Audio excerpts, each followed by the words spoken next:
السلام علیکم ورحمۃ اللہ وبرکاتہ.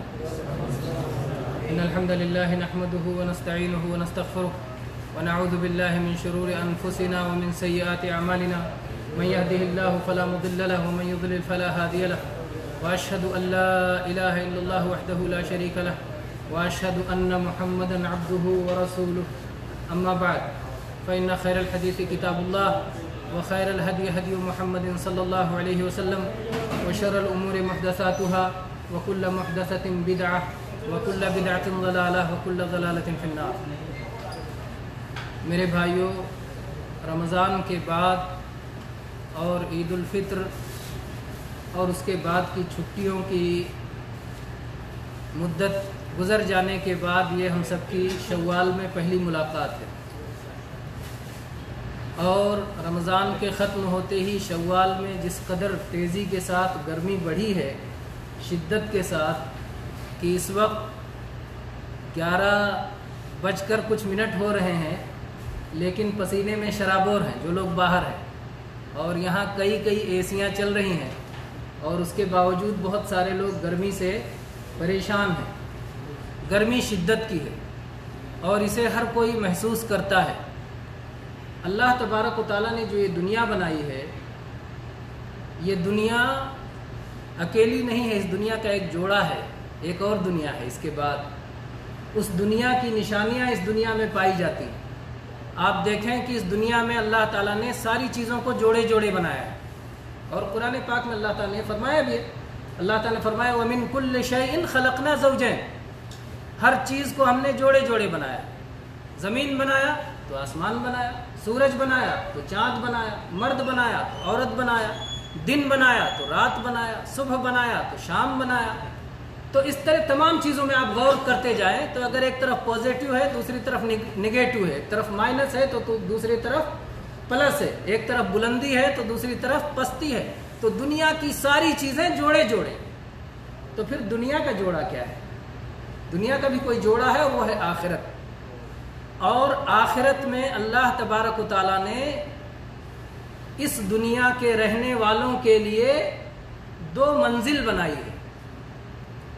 اس دنیا میں اس دونوں منزلوں کی نشانیاں ہیں. اس دنیا میں تکلیف بھی ہے اور آرام بھی ہے، مصیبت بھی ہے اور راحت بھی ہے، دونوں ملے جلے ہیں. گرمی بھی ہے پھر سردی بھی آئے گی، صبح ہے تو شام بھی ہے، سخت دھوپ ہے تو دھوپ ختم ہو جاتی ہے، سورج ڈوب جاتا ہے، پھر رات ہو جاتی ہے. تو یہ سب نشانیاں ہیں اگلی دنیا کی، جہاں پر ایک طرف تکلیف کی دنیا ہوگی اور دوسری طرف آرام کی دنیا ہوگی. تکلیف ہے تو خالص تکلیف ہے جس کے ساتھ آرام نہیں، اور آرام ہے تو آرام ہی آرام ہے جس میں تکلیف نہیں. یہ آخرت میں ہوگا، دنیا میں نہیں ہوگا. اس دنیا میں تکلیف اور آرام ملے جلے ہیں، جیسا کہ اللہ تعالیٰ نے قرآن پاک میں ارشاد فرمایا ان مع العسر یسرا.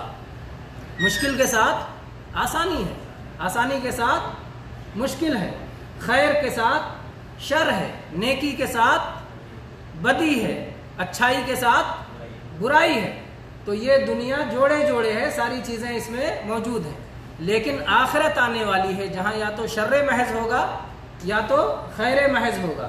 جو شر محض ہوگا، جس میں برائی ہی برائی ہوگی، جس میں عذاب ہی عذاب ہوگا، اس کا نام کیا ہے؟ نار یا جہنم یا آگ، یا جسے دوزخ بھی کہتے ہیں یا جسے نرک بھی کہتے ہیں. مختلف الفاظ سے لوگ اسے تعبیر کرتے ہیں. قرآن مجید میں بھی اس کے لیے بہت سارے الفاظ آئے ہیں. تو یہ جو آگ ہے، یہ جو اللہ کا عذاب ہے، جو یہ اللہ کی سزا ہے، جب یہ سخت گرمی آئے تو اسے یاد کر لینا چاہیے. اللہ تعالیٰ نے قرآن پاک میں ارشاد فرمایا قُلْ نَارُ جَهَنَّمَ أَشَدُّ حَرًّا. اے اللہ کے نبی صلی اللہ علیہ وسلم فرما دیجئے وہ لوگ دنیا کی اس گرمی سے پریشان ہیں، جہنم کی گرمی اس سے کہیں زیادہ سخت ہے.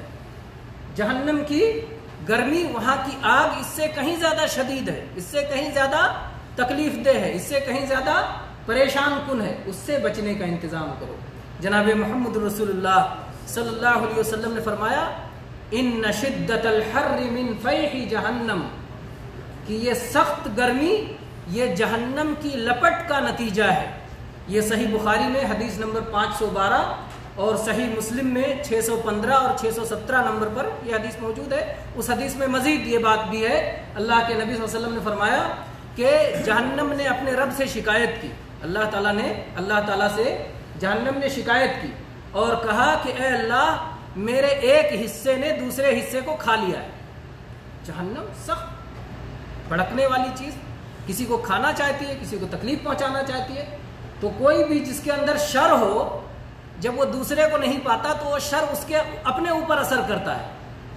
جیسے بہت سارے لوگ خود اپنے بال خود نوچتے ہیں، اپنے آپ کو خود تماچا مارتے ہیں، اپنے آپ کو خود زخمی کرتے ہیں، ان کے اندر شر ہے، بھرا ہوا ہے۔ تو جب یہ شر دوسروں کو نہیں پہنچا پاتے ہیں تو خود اپنے اندر اس شر سے نقصان اٹھاتے ہیں۔ تو جہنم کا مسئلہ ہی کہ وہ کھانے والی اور وہ چنگھاڑنے والی اور وہ تباہ کرنے والی، وہ ہلاک کرنے والی، اب کچھ نہیں پایا تو اپنے ہی ایک حصے کو کھا لیا۔ تو جہنم نے اللہ سے شکایت کی کہ یا اللہ میرے ایک حصے نے دوسرے حصے کو کھا لیا ہے۔ اللہ تبارک و تعالیٰ نے پھر اس کو اجازت دی کہ ٹھیک ہے تھوڑا سا حصہ باہر نکال دیا کرو۔ فَأَذِنَ لَهَا بِنَفَسَيْنِ، اللہ تعالیٰ نے اسے 2 بار سانس لینے کی اجازت دے دی، ٹھیک ہے 2 بار سال میں سانس لے لیا کرو، کچھ حصہ باہر نکل جائے گا تو آپس کا ایک حصہ دوسرے حصے کو نہیں کھائے گا۔ اور جو دنیا میں سخت گرمی پڑتی ہے اور جو دنیا میں سخت قسم کی سردی پڑتی ہے وہ اسی جہنم کے سانس کا نتیجہ ہوتی ہے، جیسا کہ جناب محمد رسول اللہ صلی اللہ علیہ وسلم نے ارشاد فرمایا ہے۔ آج کے اس مختصر درس میں نے سوچا کہ اس گرمی کے اسی مناسبت سے جہنم سے بچنے کے کیا وسائل و اسباب ہیں، ان چند باتوں پر مختصر وقت میں اشارہ کر دیا جائے، اور اس کے بعد پھر ہم لوگوں کا سوال و جواب اور عید سے متعلق اور اس کے علاوہ جو ہمارے اپنے پروگرام ہوئے ہیں ان سے متعلق آپس میں باتیں ہوں گی انشاءاللہ، جس طرح سے کہ ہمارا اپنا پروگرام ہوا کرتا ہے۔ وہ انشاءاللہ درس مکمل ہو جانے کے بعد اس پر تفصیل کریں گے۔ بہرحال تو اب دیکھتے ہیں کہ یہ جو جہنم ہے اور یہ جہنم کی سخت گرمی ہے اور سخت مصیبت ہے، اس سے چھٹکارا پانے کے لیے ہمیں کیا کرنا چاہیے۔ سب سے پہلی چیز تو جہنم سے چھٹکارا پانے کے لیے ہمیں شرک کو چھوڑ کر توحید کو اپنانا چاہیے، کفر کو چھوڑ کر ایمان کو اپنانا چاہیے اگر ہم جہنم سے بچنا چاہتے ہیں، کیونکہ یہی وہ چیز ہے جو جہنم سے بچانے والی ہے۔ اگر یہ نہ ہو تو کوئی عمل جہنم سے بچا نہیں سکتا ہے۔ جہنم سے بچانے والی چیز اللہ کی توحید، اللہ پر ایمان، اللہ تبارک و تعالیٰ کے لیے اپنی ساری عبادتوں کو خالص کر دینا، یہی ہے جو انسان کو جہنم سے بچا سکتا ہے۔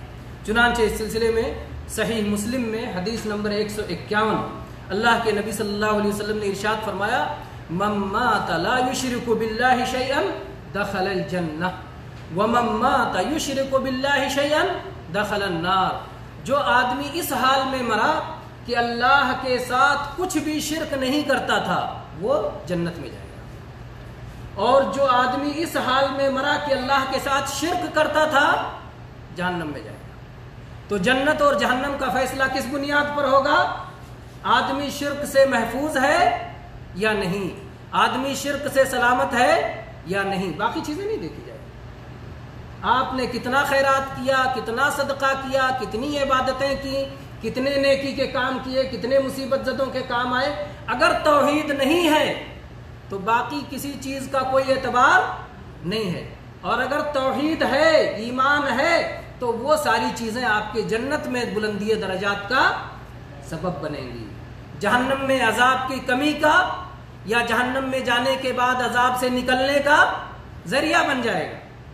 ایمان ہے تو کسی نہ کسی دن جہنم سے نکلے گا، اگرچہ سزائیں بھگتنے کے بعد، لیکن اگر ایمان ہی نہیں ہے، اگر توحید ہی نہیں ہے، اگر کفر و شرک ہے تو پھر جہنم سے کبھی نکل نہیں سکتے۔ تو سب سے پہلی چیز جو انسان کو جہنم سے بچاتی ہے، جہنم کی گرمی سے، جہنم کے عذاب سے، وہ کیا چیز ہے؟ شرک سے سلامتی اور توحید کو اپنانا۔ اس سلسلے میں ایک اور حدیث لیتے ہیں، مسند احمد میں حدیث نمبر 447، عثمان رضی اللہ عنہ کی روایت ہے، کہتے ہیں کہ میں نے جناب محمد رسول اللہ صلی اللہ علیہ وسلم کو فرماتے ہوئے سنا کہ ایک کلمہ میں وہ کلمہ جانتا ہوں کہ اگر کوئی بندہ اپنے سچے دل سے اس کلمے کا اقرار کر لے تو اللہ تبارک و تعالی جہنم پر اس بندے کو حرام کر دیتا ہے. یہ کس نے بیان کیا؟ نبی صلی اللہ علیہ وسلم نے. اور نبی صلی اللہ علیہ وسلم سے سن کر عثمان رضی اللہ عنہ نے بیان کیا اور عمر رضی اللہ عنہ وہیں موجود تھے. عمر رضی اللہ عنہ نے سنتے ہی کہا کہ کہو تو میں بتاؤں وہ کلمہ کیا ہے جس کی وجہ سے جہنم پر انسان حرام ہو جاتا ہے. دیکھیے علم کا مذاکرہ، آپس میں علم کی باتیں کرتے ہیں کہ میں نے اللہ کے نبی سے یہ سنا تو دوسرا کہتا ہاں مجھے معلوم ہے نبی صلی اللہ علیہ وسلم نے جو کہا ہے آپ کا مقصد یہ ہے، آپ یہ کہنا چاہتے ہیں اور اس کی دلیل یہ ہے. تو عمر رضی اللہ عنہ کہتے ہیں کیا میں بتاؤں وہ کلمہ کیا ہے؟ وہ کلمہ اخلاص ہے. کلمہ اخلاص جو اللہ تبارک و تعالیٰ نے محمد الرسول اللہ صلی اللہ علیہ وسلم اور آپ کے صحابہ پہ لازم کیا تھا. کلمہ اخلاص کیا ہے؟ لازم ہے، فرض ہے، ضروری ہے. اس میں کوئی ڈھیل نہیں ہے کہ لا الہ الا اللہ کے بارے میں کوئی نرمی ہو. نہیں، لا الہ الا اللہ لازم ہے. محمد صلی اللہ علیہ وسلم پر بھی لازم، آپ کے صحابہ پہ بھی لازم، آپ کے امت پہ بھی لازم، سب پہ لازم ہے لا الہ الا اللہ. اور لا الہ الا اللہ میں لا الہ الا اللہ دونوں حصوں کو سمجھیں. لا الہ میں انکار، میں کسی کی عبادت نہیں کر سکتا، لا الہ کوئی عبادت کے لائق نہیں ہے، میرا انکار ہے. الا اللہ، صرف اللہ ہی عبادت کے لائق ہے. میری دعائیں، میری قربانی، میرا سجدہ، میرا رکوع، میری نظر و نیاز، میری ساری عبادت، میرے دل کا خوف، میرے دل کی امیدیں، سب کس کے لیے؟ اللہ کے لیے. میری زبان کی عبادت ہو، میرے مال کی عبادت ہو، میرے اعضاء کی عبادت ہو، میرے دل کی عبادت ہو، ساری عبادتیں اللہ کے لیے ہوں گی. تو میرا انکار اور اقرار کلمے میں اسی لیے اخلاص ہو جاتا ہے. ہر طرف سے ہٹ کے آدمی ایک اللہ کا ہو جاتا ہے. تو یہ کلمہ اخلاص ہے جو اللہ تعالیٰ نے محمد صلی اللہ علیہ وسلم اور آپ کے صحابہ پہ لازم کیا تھا. اور عمر رضی اللہ عنہ مزید کہتے ہیں کہ یہی تقویٰ کا کلمہ ہے، یہی پرہیزگاری کا کلمہ ہے، یہی جہنم سے بچنے کا کلمہ ہے جس کو اللہ کے نبی نے اپنے چچا ابو طالب سے کہا تھا کہ موت کے وقت کہ ابو طالب میرے چچا آپ یہ کلمہ پڑھ لیجئے، میں اللہ کے یہاں حجت بناؤں گا، میں اللہ کے یہاں دلیل بناؤں گا. کیا کہا تھا کہ میرے چچا کیا پڑھ لیجئے؟ لا الہ الا اللہ پڑھ لیجئے. اور چچا جانتے تھے کہ لا الہ الا اللہ کا مطلب کیا ہوتا ہے. یہ نہیں کہ لا الہ الا اللہ پڑھ بھی رہے ہیں اور زندگی میں کوئی تبدیلی نہیں ہے. لا الہ الا اللہ پڑھ بھی رہے ہیں اور اللہ کے لیے بھی جھک رہے ہیں، غیروں کے لیے بھی جھک رہے ہیں. اللہ سے بھی مانگ رہے ہیں، غیروں سے بھی مانگ لیا کرتے ہیں. اللہ سے بھی امید رکھتے ہیں، غیروں سے بھی امید لگا کے رکھتے ہیں. اللہ سے بھی ڈرتے ہیں، غیروں سے بھی ڈرتے رہتے ہیں. یہ نہیں ہو سکتا. وہ جانتے تھے کہ جب اللہ سے امید لگائیں گے تو غیروں کو ہم چھوڑ دیں گے. پھر اس کے بعد لات، عزا، منات جو بھی ہے پھر سب کا ہم انکار کر دیں گے کہ کوئی بھی عبادت کے لائق نہیں ہے.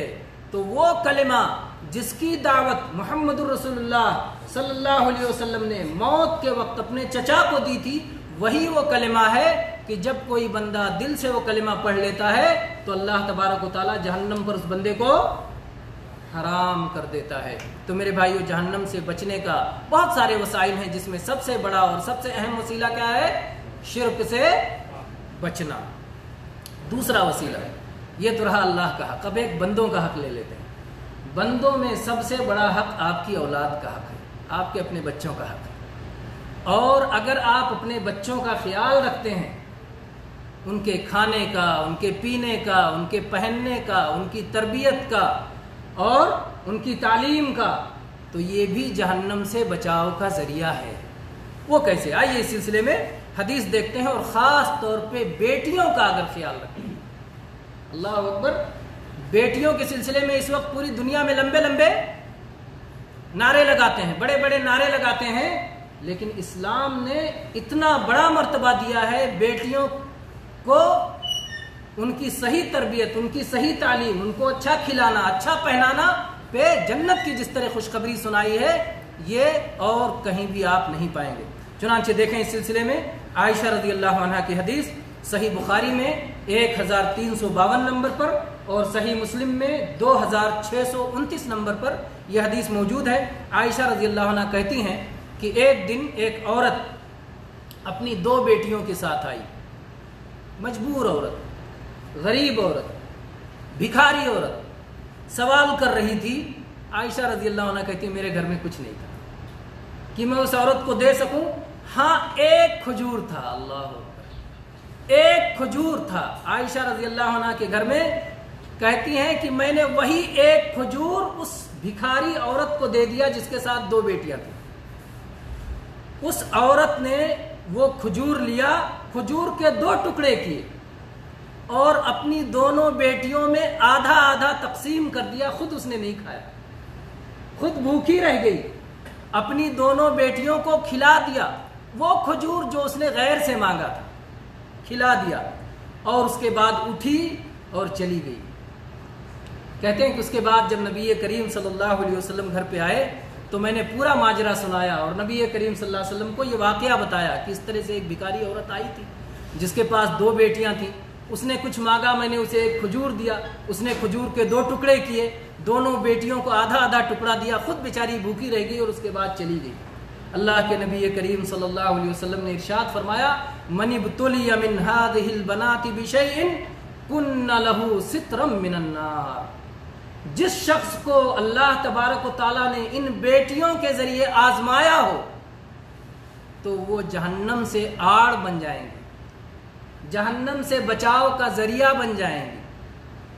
تو کتنی بڑی فضیلت ہے بیٹی کو کھلانے، بیٹی کا خیال رکھنے، بیٹی پر توجہ کرنے، اور بیٹی ہی نہیں بلکہ اس کو اور آگے بڑھا لیجئے کہ ساری اولاد کا اگر آپ خیال رکھتے ہیں، اور سب سے بڑا خیال رکھنا کیا ہے کہ اپنی بیٹیوں کو، اپنے بیٹوں کو اللہ کے عذاب سے بچائیں، جہنم سے بچائیں، انہیں صحیح تعلیم دیں، صحیح علم اور صحیح عمل پہ انہیں چلائیں، صحیح راستے پہ چلائیں، یہ ان کا سب سے بڑا حق ہوگا۔ تو جو شخص اپنے لیے جہنم سے بچاؤ کا سامان کرنا چاہتا ہو اسے اپنی اولاد کا خیال رکھنا چاہیے، خصوصاً اپنی بیٹیوں کا خیال رکھنا چاہیے۔ اللہ تبارک و تعالی ہمیں اس کی توفیق دے۔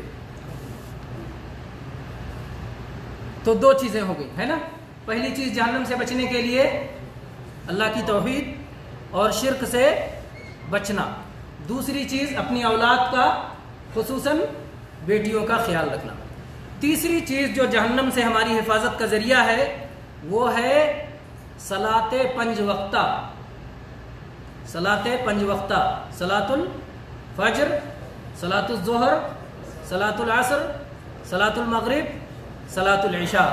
مسند احمد میں 18346 نمبر پر یہ حدیث موجود ہے۔ حنظلہ اسیدی رضی اللہ عنہ کی روایت ہے کہ رسول اللہ صلی اللہ علیہ وسلم نے ارشاد فرمایا من حافظ علی الصلوات الخمس، جو شخص صلوات خمسہ کی، 5 وقت کی، صلاۃ 5 وقتہ کی جو آدمی پابندی کرے اور حفاظت کرے، وضو کی حفاظت کرے، وقت کی حفاظت کرے، رکوع کی حفاظت کرے، سجدے کی حفاظت کرے، اور جسے یہ معلوم ہو کہ یہ میرے اوپر اللہ کا حق ہے۔ صلاۃ کیوں پڑھ رہے ہیں؟ اس لیے کہ میرے اوپر اللہ کا حق ہے، یہ سمجھ کر کے کوئی پڑھتا ہے حرم علی النار، اللہ تعالیٰ جہنم پر حرام کر دے گا کہ جہنم ایسے آدمی کو جلائے۔ صلاۃ 5 وقتہ کا پابند ہے، موحد ہے، شرک سے محفوظ ہے، اللہ تبارک و تعالیٰ ایسے بندے کو حرام کر دے گا، جہنم اسے جلا نہیں سکتی ہے۔ بہت ساری چیزیں ہیں، ایک آخری چیز بیان کر کے درس کو ختم کر دیتے ہیں۔ اگر اتنی چیزیں بھی ہمیں یاد رہ جائیں اور اس پر ہم عمل کے پابند ہو جائیں تو انشاءاللہ اس میں خیر کثیر ہے۔ آخری چیز ہے جو حدیث صحیح بخاری میں بہت ساری مقامات پر ہے، بہت اہم حدیث ہے، اس لیے امام بخاری بہت ساری جگہوں پر لائے ہیں۔ 1347، 1351، 3399، 3400، 6174، 6195 اور بہت ساری جگہوں پر ہے۔ اسی طرح سے صحیح مسلم میں 1016 نمبر پر یہ حدیث موجود ہے۔ اللہ کے نبی کریم صلی اللہ علیہ وسلم نے ارشاد فرمایا لا یقفن احدکم بین یدی اللہ، تم میں سے ہر شخص کو اللہ کے سامنے ضرور کھڑا ہونا پڑے گا، مجھے اللہ کے سامنے کھڑا ہونا پڑے گا، آپ کو اللہ کے سامنے کھڑا ہونا پڑے گا۔ آپ کو اللہ کے سامنے کھڑا ہونا پڑے گا، ہر شخص کو اکیلے اکیلے اللہ کے سامنے کھڑا ہونا پڑے گا، اللہ کے اور اس کے بیچ میں کوئی پردہ نہیں ہوگا، لیس بینہ و بینہ حجاب، ڈائریکٹ بلا کسی رکاوٹ، بلا کسی ترجمان، کوئی ترجمہ کرنے والا بھی بیچ میں نہیں ہوگا، ڈائریکٹ اللہ تبارک و تعالیٰ براہ راست بلا واسطہ اللہ تعالیٰ مخاطب ہوگا، کوئی ترجمان ترجمہ کرنے کے لیے نہیں ہوگا، اللہ تعالیٰ اسی سے کہے گا اپنے بندے سے، میرے بندے میں نے تجھے مال نہیں دیا تھا؟ بندہ کہے گا یا اللہ دیا تھا، ضرور دیا تھا اللہ، مجھے مال ملا تھا۔ پھر اللہ تعالیٰ پوچھے گا میرے بندے میں نے تیرے پاس اپنا رسول بھیجا تھا کہ نہیں بھیجا تھا جو تجھ کو میرا پیغام سنا تھا؟ کہے گا یا اللہ تیرا رسول آیا تھا اور تیرے رسول کا پیغام بھی مجھے پہنچا تھا، تیرا دین بھی مجھے پہنچا تھا۔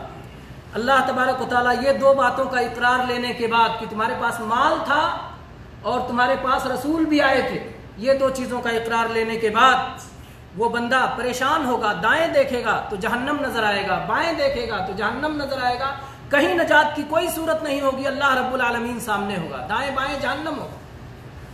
اس حالت میں اللہ کے نبی کریم صلی اللہ علیہ وسلم نے یہ وحشت ناک اور یہ خطرناک منظر بیان کرتے ہوئے اللہ کے نبی صلی اللہ علیہ وسلم نے فرمایا فَلْيَتَّقِيَنَّ أَحَدُكُمُ النَّارِ، تم میں سے ہر شخص اپنے آپ کو جہنم سے بچانے کی کوشش کرے۔ اللہ کے سامنے جائے گا، دائیں بائیں جہنم ہوگا، اللہ سامنے رب العالمین ہوگا، اس وقت کیا جواب دیں گے؟ ہر کوئی اس جہنم کی آگ سے بچنے کے لیے کوشش کرے۔ اللہ کے نبی صلی اللہ علیہ وسلم کس کو مخاطب کر رہے تھے؟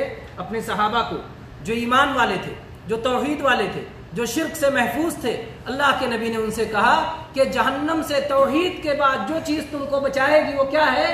مال خرچ کرنا، صدقہ و خیرات کرنا، اللہ کی راہ میں لٹانا، یہ تمہیں اللہ کے عذاب سے بچائے گی۔ تو اللہ کے نبی نے فرمایا وَلَوْ بِشِقِّ تَمْرَةٍ، بہت زیادہ تمہارے پاس دینے کے نہیں ہے، کھجور کا ایک ٹکڑا ہی اگر تمہارے پاس دینے کے لیے ہے تو وہ خرچ کرو، وہ اللہ کی راہ میں خرچ کرو، وہ اللہ کے بندوں پہ خرچ کرو، تو یہ تمہیں اللہ کے عذاب سے بچائے گا۔ اور اگر کسی کے پاس وہ بھی دینے کے لیے نہیں ہے تو ایک ایسی چیز کی طرف اللہ کے نبی نے رہنمائی کی کہ جو کوئی بھی شخص نہیں کہہ سکتا کہ مجھے اس کی بھی طاقت ہے، وہ طاقت ہر ایک کے پاس ہے۔ اللہ کے نبی نے فرمایا کہ اگر تمہیں کھجور کا ٹکڑا دینے کے لیے نہ ملے تو پاکیزہ کلمہ کہا کرو۔ زبان اللہ نے دی ہے، زبان سے جب کوئی بات کہو تو وہ پاکیزہ ہو، گندی باتیں مت بولو، فحش باتیں مت بولو، اللہ کو ناراض کرنے والی باتیں مت بولو، ایسی باتیں کہو جس سے اللہ راضی ہو، ایسی باتیں کہو جس سے اللہ خوش ہو، ایسی باتیں کہو جس سے پاکیزگی پھیلے، جس سے خیر پھیلے، جس سے نیکی پھیلے، جس سے جو ہے عداوت و دشمنی کے بجائے جس سے محبت پیدا ہو، جس سے اللہ تبارک و تعالیٰ نے جس مقصد سے یہ دنیا بنائی ہے وہ مقصد عام ہو، جس کی وجہ سے لوگ اللہ کے اچھے بندے بنیں، اللہ تبارک و تعالیٰ کے حکموں پہ چل سکے۔ تو پاکیزہ کلمہ کہو۔ اگر تم صدقہ و خیرات نہیں کر سکتے تو کم سے کم اپنی زبان کے ذریعے سے پاکیزہ کلمات کو نشر کرو اور پاکیزہ کلمہ پھیلاؤ۔ تو یہ رہا جہنم سے بچنے کا ایک اہم ذریعہ کہ جس کو اللہ تبارک و تعالیٰ نے ہمیں عطا کیا ہے، تو اس میں سے یہ خیر کو سیکھ کر کے خیر کو آگے بڑھانا بھی ہے۔ اللہ تبارک و تعالیٰ ہم سب کو جہنم سے بچائے، جہنم سے ہم سب کی حفاظت فرمائے اور جنت میں جگہ نصیب فرمائے، آمین۔ وآخر دعوانا ان الحمد للہ رب العالمین، صلی اللہ علیہ